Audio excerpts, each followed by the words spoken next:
प्रणाम। सप्रेम जय जीव भगवत स्वरूप प्रिय आत्मन आपण मानू अनेक अनेक शुभेच्छा शुभकामना। आज आलोच्य विषय वस्तु आपण जानी सारी थे जे कि प्रकृत रे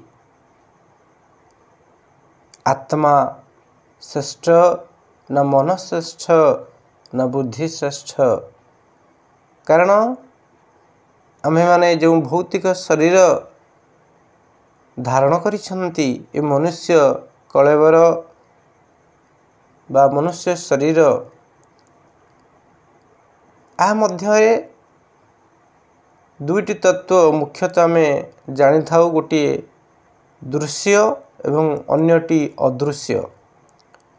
दृश्य होछि आम मानकर इंद्रिय एवं यही पंचभूत निर्मित समस्त अवयव बा अंग प्रत्यंग यह दृश्य ही थाए। किंतु ए दृश्य भितरे जो सूक्ष्मादि सूक्ष्म अदृश्य सत्ता अछंती जहाँकर सूक्ष्माधिकरण कले क्रमश आपणकर मन बुद्धि चित्त अहंकार एवं शेष आत्मतत्व रे आमे माने पहुँचू बा से समस्त तत्वर ऊर्ध्वर जो गोटे चैतन्य सत्ता अछंती चेतना युक्त अछंती जे कि सर्वशक्तिमान से तत्व रे आमे माने उपनीत हो। कारण मनुष्य आपणकर खाली इंद्रिय सर्वस्व नहंती, खाली विचार सर्वस्व नहंती, केवल तार इंद्रिय कथारे से सदा सर्वदा परिचालित हुए नहीं। जेभली भाव रे आपणकर मनुष्य को छाड़िला परे जेतक प्राणी अछंती जहाँकर चेतना एते विकसित नुहंती, सक्रिय नुहंती बा सेमाने सेते सचेतन नुहंती, आत्मचैतन्य युक्त नुहंती, सेमानंकर कार्यकलाप सेमानंकर चालीचलन बा व्यवहार केवल शरीर संबंधी से शरीरर आवश्यकता को पूरण करदेले ताहंकर प्रायतः सबु कार्य हो जाए आज्ञा।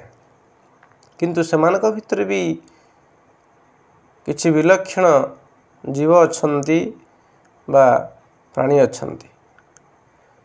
तेणु गोटे विषय एठी आसुछि आज्ञा, कौन मनीष केवल यही शरीर सर्वस्व, मनीष केवल इंद्रिय रो आवश्यकता पूर्ति करने पे जन्म नहीं बा इंद्रियर गोलाम है कि इंद्रिय विषयर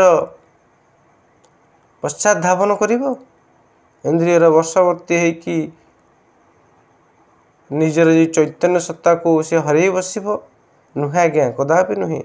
कारण मनुष्य निम्न जीवमान परी से देह सर्वस्व नुह, से इंद्रिय सर्वस्व नुह, से भोग सर्वस्व नुह। यह प्रमाण प्रायतः आम्भे माने निज जीवन ताकू अनुभव करिसेंती बा देखिथिबे आज्ञा। मन करंतु आपण गोटे भोजी को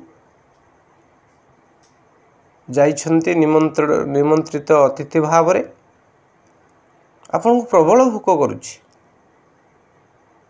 किंतु से समय जितेबाला आपण को भोजन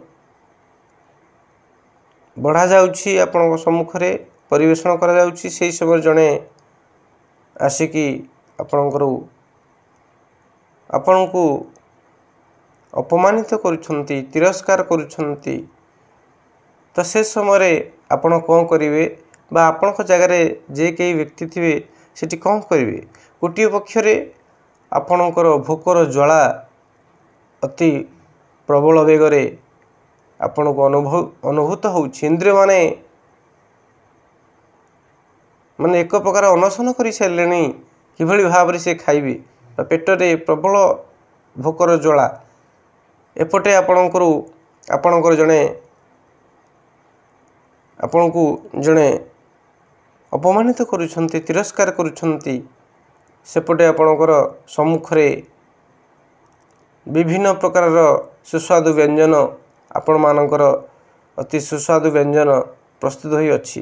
ସେଠି ସେ ବ୍ୟକ୍ତି କ'ଣ ଆଜ୍ଞା କରିବ? ସେ କ'ଣ ଖାଇବ ଆଜ୍ଞା? କଦାପି ସେ ଭୋଜନ ଗ୍ରହଣ କରିପାରିବ ନାହିଁ। ସେ ଭୋଜନକୁ ତ୍ୟାଗ କରିବ।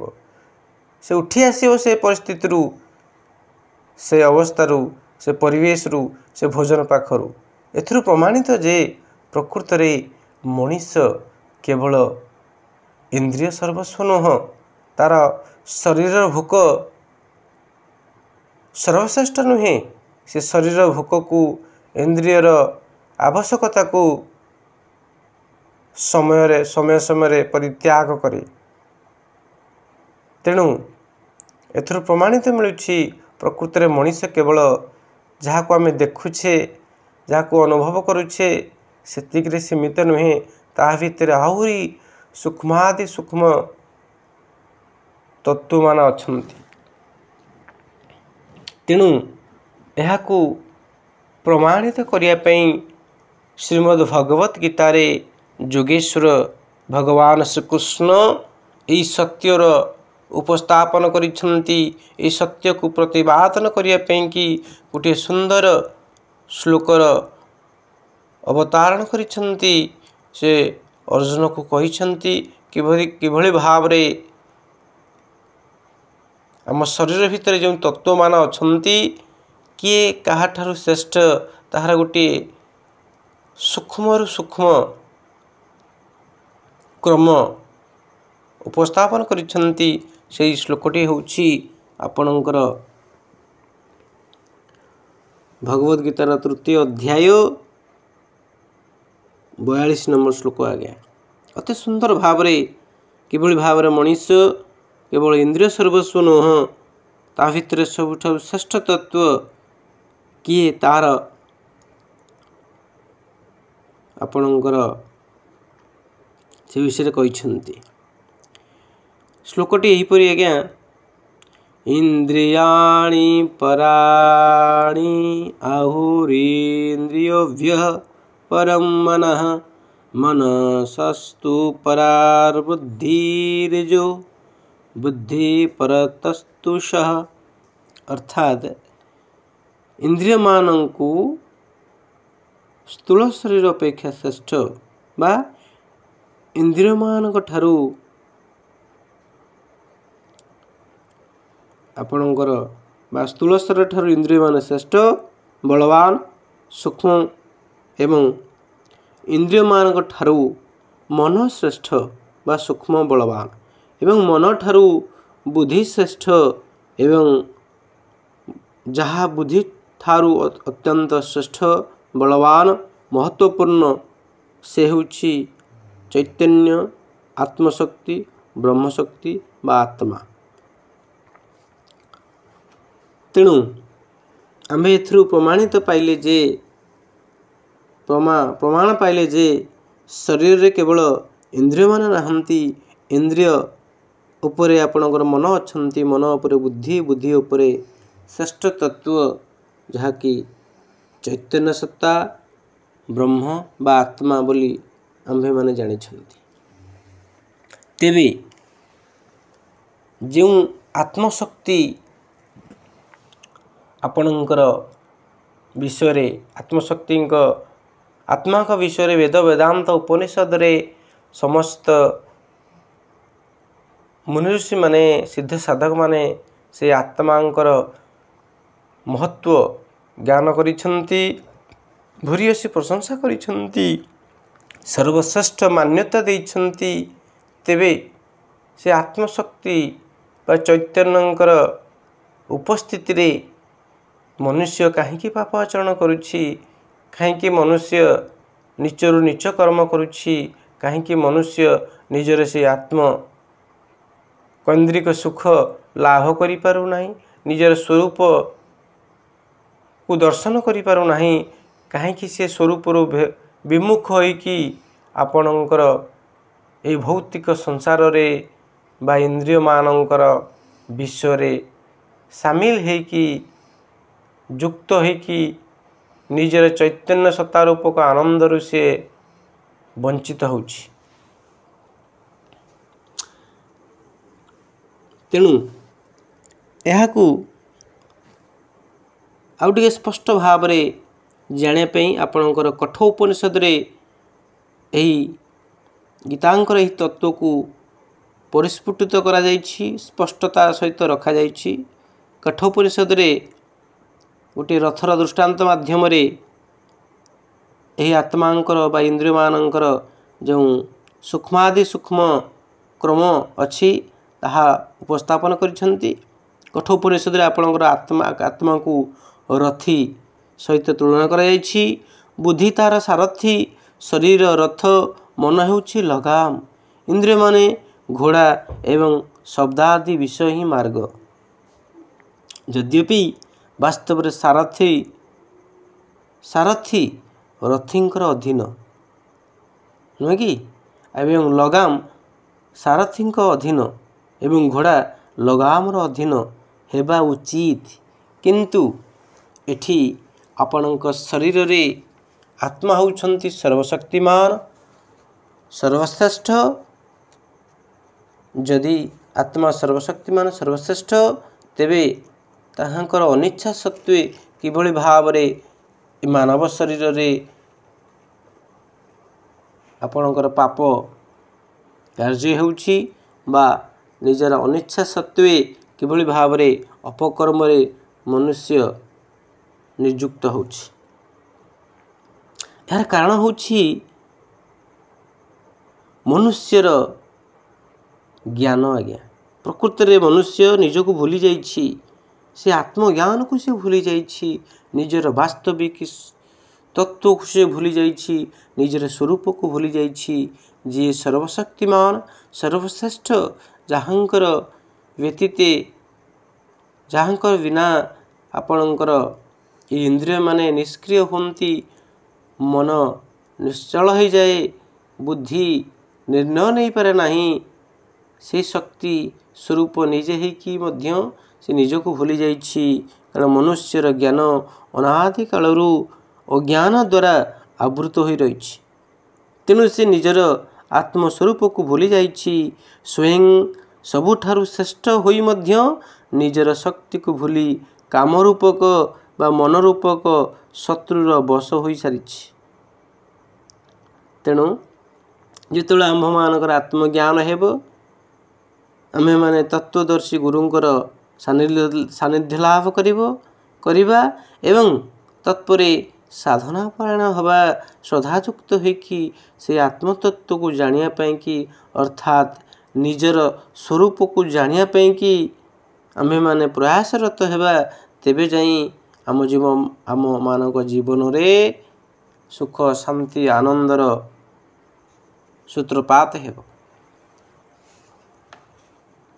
तेणुकरी आपणकर जे प्रकृति आत्म ज्ञानर अधिकारी जे प्रकृति आत्मा को जानी सारी निजर प्रकृत वास्तविक स्वरूप सहित से परिचित हो सारी ताहांक पई सारा जगत रे कौनसी कार्य कौनसी कर्म नहीं आज्ञा जार प्रमाण आपणकर भगवत गीता रे स्वयं योगेश्वर श्रीकृष्ण जगतगुरु श्रीकृष्ण आपण को से विषय रे भी अवगत कराई से गोटे सुंदर श्लोक माध्यम रे जो माने आत्मा रे रमण करती आत्मा को पाई बा निज को पाई निज को अनुभव करी निज भितर से सीमित ही रहती ताहाक पई गोटे सुंदर श्लोक कहिसंती जस्त्वात्मरतिरेव स्यादात्मतृप्तसमानवः आत्मनैव च सन्तुष्ट तस्य कार्यं न विद्यते।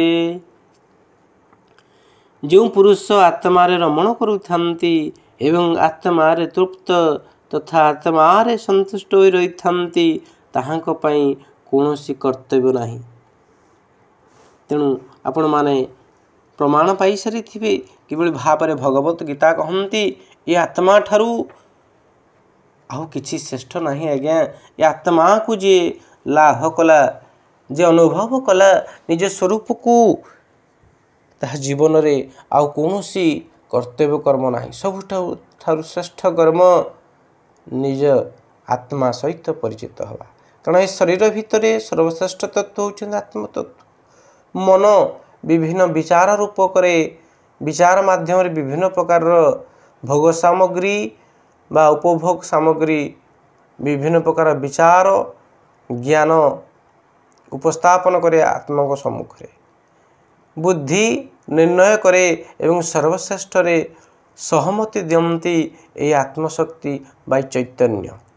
ତେଣୁ ଯେପର୍ଯ୍ୟନ୍ତ ସ୍ୱୟଂ ଚୈତନ୍ୟ ସତ୍ତା, ଯାହାକୁ ଆମେ ଆତ୍ମା କହୁଛନ୍ତି, ଯାହାକି ଆମ୍ଭମାନଙ୍କର ସ୍ୱରୂପ, ପ୍ରତ୍ୟେକ ବ୍ୟକ୍ତି ପ୍ରାଣୀର ସ୍ୱରୂପ ସେ ଚୈତନ୍ୟ ସତ୍ତାଙ୍କ ସହିତ ଆମେ ନିଜେ ପରିଚିତ ହୋଇନାହାନ୍ତି। ଏଠି ପରିଚିତ ହେବାକୁ କହିଲେ ଦ୍ୱୈତ ଭାବନା ନାହିଁ ଆଜ୍ଞା। ଆମେ ନିଜକୁ ନିଜେ ଜାଣିବା, ଆମେ ହିଁ ସେଇ ଚୈତନ୍ୟ ସତ୍ତା। ସେ ଚୈତନ୍ୟ ସତ୍ତା ଆମଠାରୁ ଅଲଗା ନୁହନ୍ତି। କାରଣ ଆମେ କଥା ପ୍ରସଙ୍ଗରେ କହିଦିଅନ୍ତି ଇଏ ମୋର ଶରୀର, ଇଏ ମୋର ମନ, ଇଏ ମୋର ବୁଦ୍ଧି, ଇଏ ମୋର ଆତ୍ମା। ତେଣୁ ମନ ବୁଦ୍ଧି ଶରୀର ପର୍ଯ୍ୟନ୍ତ କଥା ଆଜ୍ଞା ଠିକ୍ ଅଛି, କିନ୍ତୁ ଯେତେବେଳେ ଆମେ କହିଦେଉ ଇଏ ମୋର ଆତ୍ମା, ସେଠି ଦ୍ୱୈତ ଭାବନା ଆସେ। କାରଣ ଆମେ ଯେତେବେଳେ କହୁ ମୋର ଶରୀର, ମୋର ଘର, ମୋର ମନ, ଏଠି ଦ୍ୱୈତ ଭାବନା ଆସିବା ସ୍ୱାଭାବିକ, ଏଠି ବି ଆସିବା ଉଚିତ ଆଜ୍ଞା। କାରଣ ସେଠି ଦୃଷ୍ଟା ଦୃଶ୍ୟର ସମ୍ପର୍କ ଅଛି। ଆମେ ଘରକୁ ଦେଖୁଛନ୍ତି, ଗାଡ଼ିକୁ ଦେଖୁଛନ୍ତି, ବିଚାରକୁ ଦେଖୁଛନ୍ତି ବା ନିର୍ଣ୍ଣୟକୁ ଦେଖୁଛନ୍ତି। ତେଣୁ ଏଠି ଦ୍ୱୈତ ଭାବନା ଆସିବା ସ୍ୱାଭାବିକ, ଦୁଇଟି ତତ୍ତ୍ୱ ଅଛନ୍ତି। କିନ୍ତୁ ଯେତେବେଳେ ଆମେ କହିବା ମୋର ଆତ୍ମା, ଏଠି ଆଜ୍ଞା ଟିକେ ଆମେ ସଚେତନ ହେଇଯିବା, ପ୍ରକୃତରେ ମୋର ଆତ୍ମା ନୁହେଁ, ମୁଁ ହିଁ ଆତ୍ମା, ମୁଁ ହିଁ ସେ ଚୈତନ୍ୟ ସତ୍ତା। ଏଠି ଅଦ୍ୱୈତ ଜ୍ଞାନ ଆସିବା ଉଚିତ, ଏଠି ଭେଦ ଜ୍ଞାନ ଆସିବା ଉଚିତ ନୁହେଁ। କାରଣ ମୋର ଆତ୍ମା କହିଲେ ମୁଁ ଏବଂ ଆତ୍ମା ଭିନ୍ନତା ହେଇଯାଏ, ଦ୍ୱୈତ ଭାବନା ଆସେ, ଦୁଇର ଭାବନା ଆସେ। ତେଣୁ ଦ୍ୱୈତ ହିଁ ଦୁଃଖ। ତେଣୁ ମୁଁ ହିଁ ଆତ୍ମା, ମୁଁ ସର୍ବଶକ୍ତିମାନ ତତ୍ତ୍ୱ। ଏହାକୁ ଭାଷାରେ ମୁଁ ବୋଲି ପ୍ରକାଶ କରୁଛି, ବାସ୍ତବରେ ତାହା ଗୋଟିଏ ସୂକ୍ଷ୍ମ ଅନୁଭୂତି, ସୂକ୍ଷ୍ମ ଅନୁଭବ। ଆପଣ ଅଛନ୍ତି କି ନାହିଁ ତାହାର ପ୍ରମାଣ ହୁଏତ ଅନ୍ୟମାନଙ୍କୁ ଦେବାକୁ ଯାଇ ଆପଣ ଗୋଟିଏ ମୁଁର ଆଶ୍ରୟ ନିଅନ୍ତି, ଗୋଟିଏ ଶବ୍ଦର ଆଶ୍ରୟ ନିଅନ୍ତି ଯେ କି ମୁଁ ଅଛି, ମୁଁ ଅମୁକ କହନ୍ତି। କିନ୍ତୁ ଯେତେବେଳେ ଆପଣ ଗୋଟିଏ ଅନ୍ଧକାର କୋଠରୀ ଭିତରେ, ଗୋଟିଏ ନିବୃତ୍ତ କୋଠରୀ ଭିତରେ ଥାନ୍ତି, ସେତେବେଳେ ଅନ୍ୟମାନଙ୍କୁ ପ୍ରମାଣର ଦେବାର ଆବଶ୍ୟକତା ନଥାଏ। ସେତେବେଳେ ଆପଣ ନିଜକୁ ନିଜେ ଜାଣିଥାନ୍ତି। ଯଦି କୌଣସି ବାହ୍ୟ ଉପକରଣ ଆବଶ୍ୟକତା ନାହିଁ, କୌଣସି ବାହ୍ୟ ଆପଣଙ୍କର ଲାଇଟ୍ର ଆଲୋକର ଆବଶ୍ୟକତା ନାହାନ୍ତି, ବାହ୍ୟ ପ୍ରମାଣର ଆବଶ୍ୟକତା ନାହାନ୍ତି, ଆପଣ ଅଛନ୍ତି କି ନାହିଁ ଆପଣ ସ୍ୱୟଂ ଜାଣିଛନ୍ତି ଆପଣ ଅଛନ୍ତି କି ନାହିଁ। ସେହିଭଳି ଭାବରେ ଏ ଆତ୍ମା ହେଉଛନ୍ତି ସ୍ୱୟଂ ବ୍ରହ୍ମତତ୍ତ୍ୱ, ସେ ଆପଣଙ୍କ ସ୍ୱପ୍ରକାଶ। ତେଣୁ ଏ ଆତ୍ମା ସର୍ବଶକ୍ତିମାନ ହୋଇ ମଧ୍ୟ କିଭଳି ଭାବରେ ନିଜର ସ୍ୱରୂପର ଅଜ୍ଞାନତାରୁ ସେ ଦୁଃଖ ଭୋଗ କରେ, ସେ ଇନ୍ଦ୍ରିୟମାନଙ୍କର ଅଧୀନ ହୋଇକି ନିଜ ସ୍ୱରୂପରୁ ଚିତ୍ତ ହୋଇଯାଏ, ନିଜର ସଚ୍ଚିଦାନନ୍ଦ ତତ୍ତ୍ୱରୁ ସେ ବିମୁଖ ହୋଇଯାଏ। ସେ ଆପଣଙ୍କର ଦେହଯୁକ୍ତ ହୋଇକି, ଦେହର ସର୍ବସ୍ୱ ହୋଇକି, ଇନ୍ଦ୍ରିୟ ସର୍ବସ୍ୱ ହୋଇକି ନିଜରାନନ୍ଦର ସ୍ୱରୂପରୁ ସେ ଅଲଗା ହୋଇଯାଏ। ତେଣୁ ଯାହାଫଳରେ କି ତା ଜୀବନରେ ନାହିଁ ନଥିବା ଦୁଃଖ, ଶୋକ, ଅନୁତାପ, ଭୟ, କ୍ରୋଧ, ଲୋଭ ଇତ୍ୟାଦିର ଶିକାର ହୋଇଥାଏ। ତେଣୁ ଯଦି ଆମେ ଆତ୍ମଚେତନାରେ ଜାଗ୍ରତ ନ ହେବା, ତାହେଲେ ଆମ୍ଭମାନଙ୍କୁ ଦୁଃଖ ହିଁ ଭୋଗ କରିବାକୁ ପଡ଼ିବ। ଏହାର ପ୍ରମାଣ ଆପଣମାନେ ଯେଉଁ କାହାଣୀ ବର୍ଣ୍ଣିତ ଅଛନ୍ତି ମହାଭାରତରେ, ଆପଣ ଜାଣିଥିବେ କିଭଳି ଭାବରେ ଆପଣଙ୍କର କୁରୁ ସଭାରେ ଯେଉଁ ମାତା ଦ୍ରୌପଦୀଙ୍କର ଯେଉଁ ବସ୍ତ୍ରହରଣ ହେଲା, ସେଥିରେ ସମସ୍ତ ଯେଉଁ ବିଜ୍ଞଜନ ଥିଲେ, ସର୍ବଶକ୍ତିମାନ ଯୋଦ୍ଧାମାନେ ଥିଲେ, ସେମାନଙ୍କ ମଧ୍ୟରୁ ପିତାମହ ଭୀଷ୍ମ ଅନ୍ୟତମ, ଯାହାଙ୍କର ସାମାନ୍ୟ ଇଙ୍ଗିତ ମାତ୍ରେ ସେଇ ଯେଉଁ କାର୍ଯ୍ୟଟି ହେଉଥିଲା, ମାତା ଦ୍ରୌପଦୀଙ୍କର ଯେଉଁ ବସ୍ତ୍ରହରଣ ହେଉଥିଲା ତାହା କେବେ ବି ସମ୍ଭବ ହୋଇନଥାନ୍ତା ଆଜ୍ଞା। କିନ୍ତୁ ନିଜେ ସର୍ବଶକ୍ତିମାନ ହୋଇ ମଧ୍ୟ, ସର୍ବଶ୍ରେଷ୍ଠ ଯୋଦ୍ଧା ହୋଇ ମଧ୍ୟ ଇଚ୍ଛା ମୃତ୍ୟୁର ବରଦାନ ପ୍ରାପ୍ତ କରିଥିବା ସେହି ପିତାମହ ଭୀଷ୍ମ ନିରୁତ୍ତର ଥିଲେ, ସେ ନୀରବ ଦ୍ରଷ୍ଟା ଥିଲେ, ସେ ନିଷ୍କ୍ରିୟ ଥିଲେ। ତାଙ୍କ ସମ୍ମୁଖରେ ଆପଣଙ୍କର ଦୁର୍ଯ୍ୟୋଧନଙ୍କର ଆଦେଶ ଅନୁକ୍ରମରେ ଦୁଃଶାସନ ମାତା ଦ୍ରୌପଦୀଙ୍କର ବସ୍ତ୍ରହରଣ କରିବା ପାଇଁ ସେ ସାହସ ଦୁଃସାହସ କରିଥିଲେ। କିନ୍ତୁ ସେହି କାର୍ଯ୍ୟଟିର, ସେହି କର୍ମଟିର ଫଳ ସମଗ୍ର କୌରବମାନଙ୍କୁ ଭୋଗିବାକୁ ପଡ଼ିଲା। ପିତାମହ ଭୀଷ୍ମଙ୍କ ସହିତ ସମସ୍ତ ଯେଉଁମାନେ ସେହି କାର୍ଯ୍ୟଟିରେ ସହଯୋଗ କରିଥିଲେ, ନୀରବ ଦ୍ରଷ୍ଟା ସାଜିଥିଲେ, ତାକୁ ଦେଖିଥିଲେ, ତାହାର ପ୍ରତିରୋଧ କରିନଥିଲେ, ସମସ୍ତେ ଆଜ୍ଞା ସେହି କାର୍ଯ୍ୟଟିର ବା ସେହି ପାପ କାର୍ଯ୍ୟର ଭାଗିଦାରୀ ହୋଇଥିଲେ। ଯଦିଚ ସେମାନେ ପ୍ରତ୍ୟକ୍ଷରେ ବା ପରୋକ୍ଷରେ ଆପଣଙ୍କର ପ୍ରତ୍ୟକ୍ଷରେ ସହଯୋଗ କରିନଥିଲେ, କିନ୍ତୁ ପରୋକ୍ଷରେ ସେମାନଙ୍କର ଯେଉଁ କର୍ତ୍ତବ୍ୟ କର୍ମଟି ସେମାନେ ଭୁଲି ଯାଇଥିଲେ, ବା ସେମାନେ ଯେଉଁ ସର୍ବଶକ୍ତିମାନ ଥିଲେ, ସର୍ବଶ୍ରେଷ୍ଠ ଯୋଦ୍ଧା ଥିଲେ, ଦ୍ରୋଣାଚାର୍ଯ୍ୟ ଥିଲେ, ଆପଣଙ୍କର ପିତାମହ ଭୀଷ୍ମ ଥିଲେ, ଅନ୍ୟାନ୍ୟ ଅନେକ ଯୋଦ୍ଧା ଥିଲେ ଆଜ୍ଞା। କିନ୍ତୁ ସେ ନୀରବ ଦ୍ରଷ୍ଟା ସାଜିଥିଲେ, ସେ ଖାଲି ଦେଖିଥିଲେ, କିନ୍ତୁ ଏହାକୁ ପ୍ରତିବାଦ କରିନଥିଲେ ବା ସେହି ସଭା ପରିତ୍ୟାଗ କରିନଥିଲେ। ଯାହାଫଳରେ କି ସେମାନେ ପ୍ରତ୍ୟକ୍ଷ ଭାବରେ ସେହି କାର୍ଯ୍ୟଟିରେ ନିୟୋଜିତ ନଥିବା ସତ୍ତ୍ୱେ ତାହାଙ୍କୁ ମୃତ୍ୟୁବରଣ କରିବାକୁ ପଡ଼ିଛି, ତାହାଙ୍କୁ ସରଶଯ୍ୟାରେ ଶୟନ କରିବାକୁ ପଡ଼ିଛି, ବା ସେହି ଯୁଦ୍ଧରେ ନିଜ ଦେହକୁ ତ୍ୟାଗ କରିବାର ଅନିବାର୍ଯ୍ୟ କର୍ମଫଳ ସେମାନେ ଭୋଗିଛନ୍ତି। ତେଣୁ ଏହି କାହାଣୀଟି କହିବାର ଉଦ୍ଦେଶ୍ୟ, ଯଦିଚ ଆମେ କହନ୍ତି ଆତ୍ମା ନିଷ୍କ୍ରିୟ ତତ୍ତ୍ୱ, ସେ କିଛି କରନ୍ତି ନାହିଁ, ତାହେଲେ ଏ ଶରୀରରେ ଯେଉଁ ସବୁ କାର୍ଯ୍ୟ ହେଉଛି, ଯେଉଁ ସବୁ ପାପ ବା ପୁଣ୍ୟକର୍ମ ହେଉଛି, କାହାର ଇଙ୍ଗିତରେ ହେଉଛି, କାହାର ନୀରବ ଦ୍ରଷ୍ଟାରେ ହେଉଛି ଆଜ୍ଞା। ତେଣୁ ପ୍ରକୃତରେ ଆତ୍ମାଙ୍କର ବିନା ସହମତିରେ, ବିନା ଇଙ୍ଗିତରେ ବା ବିନା ସହଯୋଗରେ କୌଣସି କର୍ମ ହୋଇପାରିବ ନାହିଁ ଆଜ୍ଞା। ତେଣୁ ଯେ ପର୍ଯ୍ୟନ୍ତ ମନୁଷ୍ୟ ନିଜ ଭିତରେ ଲୁଚି ରହିଥିବା ବା ନିଜର ଦୃଷ୍ଟି ଆଢ଼ୁଆଳରେ ସେ ନିଜକୁ ଭୁଲି ଯାଇଛି, ନିଜେ ହିଁ ସର୍ବଶକ୍ତିମାନ କର୍ତ୍ତା, ହର୍ତ୍ତା କର୍ତ୍ତା ଦୈବ ବିଧାତା ଏହି ଆତ୍ମଶକ୍ତି, ଯେ ପର୍ଯ୍ୟନ୍ତ ମନୁଷ୍ୟ ନିଜର ସେହି ସ୍ୱରୂପକୁ ଜାଣିନାହିଁ, ଅନୁଭବ କରିନାହିଁ, ସାଧନା ମାଧ୍ୟମରେ, ଶ୍ରଦ୍ଧା ମାଧ୍ୟମରେ, ଶାସ୍ତ୍ରକୁ ଅନୁଶୀଳନ କରି, ସଦ୍ଗୁରୁଙ୍କର ସାନ୍ନିଧ୍ୟ ଲାଭ କରି, ସେ ପର୍ଯ୍ୟନ୍ତ ନିଜେ ସର୍ବଶକ୍ତିମାନ ଥିବା ସତ୍ତ୍ୱେ ତା ଜୀବନରେ କେବେ ସୁଖ, ଶାନ୍ତି, ଆନନ୍ଦର ଅନୁଭବ ସେ କରିପାରିବ ନାହିଁ। ସଦାସର୍ବଦା ନିଜକୁ ଭୁଲି ଅଜ୍ଞାନବଶତଃ ନିଜ ଭିତରେ ହୀନମନ୍ୟତାର ଶିକାର ହୋଇ ଦାସଭାବର ଅନୁଧାବନ କରୁଥିବ, ପଶ୍ଚାଧାବନ କରୁଥିବ। ସେ ଜଣେ ଅକିଞ୍ଚନ ଦୀନ ଦାସ, ପ୍ରକୃତିର ବା ପରିବେଶର ଆପଣଙ୍କର ଅଧୀନ।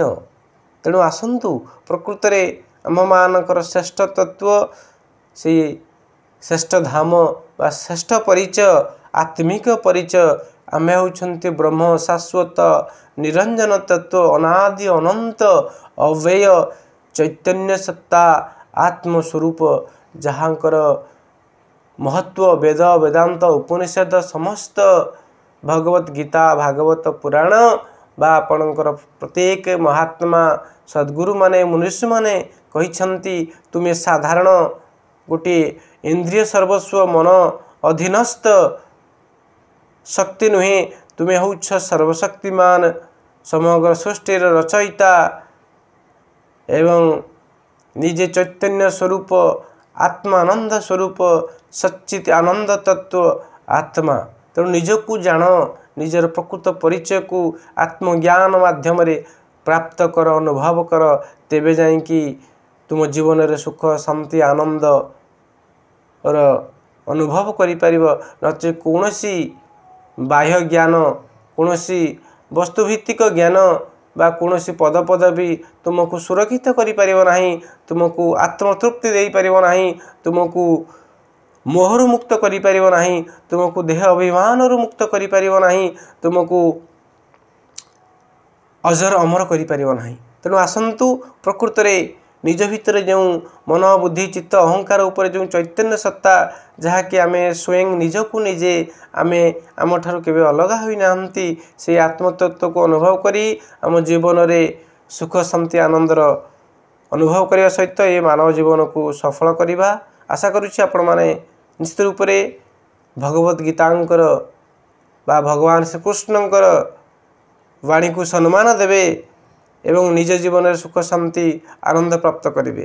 गोटे विडंबना विषय आज्ञा हूँ आम भगवान श्रीकृष्ण को पूजा करती मूर्ति स्थापन करती भव्य मंदिर प्रतिष्ठा करती किंतु भगवान कथा जो बा से सद्गुरुंकर कथा को आम प्राधान्य दियंते नहीं तांकर वचनामृत को आम निज जीवन में प्रतिफलित करते नहीं निज जीवन में कार्य लगाते नहीं।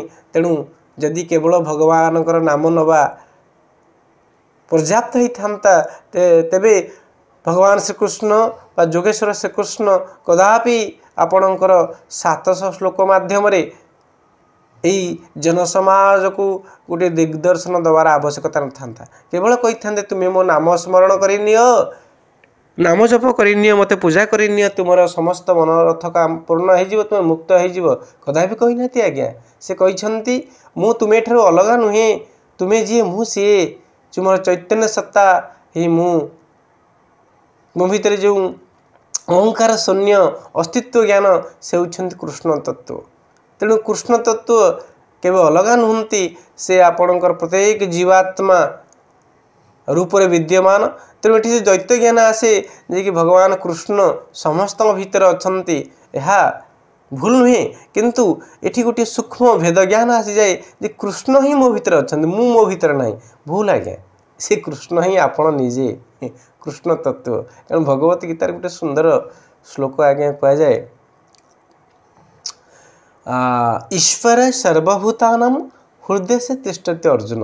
यार उत्तर होछि ईश्वर बा भगवान बा ब्रह्म समस्त प्राणी मानकर हृदय रे अवस्थान करते। ये श्लोक को आज्ञा टिके आपण पदर जो स्थान अच्छी आम एकर सेकर टे करवा पदर स्थान को बदल देवा सर्वभूतानां ईश्वर हृदय से तिष्ठति अर्जुन। तेणु प्रथम श्लोक कौन कहले आपणकर ईश्वर सर्वभूतानां हृदय से तिष्ठति अर्जुन तमें ये गोटे ईश्वर समस्त प्राणी मानक हृदय वास करते कि से श्लोकर से गोटे श्लोकर पद को यदि एकर सेकर टे करवा बदली देवा तार स्थान श्लोक परिवर्तन हो आज्ञा कौन कहवा ना सर्वभूतानां ईश्वर प्रथम भूत मान प्राणी मान को आगू नहीं आसवा सर्वभूतानां ईश्वर हृदय से तिष्ठति अर्जुन।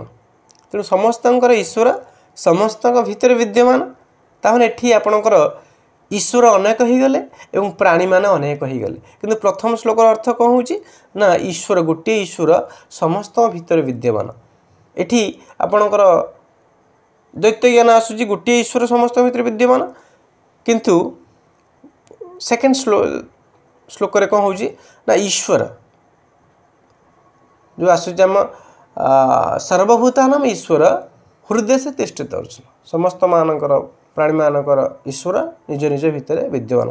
तेणु प्रत्येक चैतन्य स्वरूप रूप से आत्मशक्ति आम निज निज अनुभव करछंती आपणकर प्रत्येक प्राणी उद्भिद से निजे निजे जो आत्मसत्ता अच्छी से ही प्रकृत ईश्वर से दैत्य ज्ञान नहीं केवल गोटे तत्व जे कि आपण से तत्व अभिन्न एक अभिन्न आपण अलग नुहंती आपण से चैतन्य सत्ता आम्भे माने समस्त मानव समाज जिते प्राणी जगत अच्छा उद्भिद जगत अच्छा इमिति कि आपणकर जो जड़ शक्ति कहते ये समस्त मध्य से भगवत स्वरूप से आत्मस्वरूप से निजानंद स्वरूप तेणु आसतु प्रकृति आत्मज्ञानर जो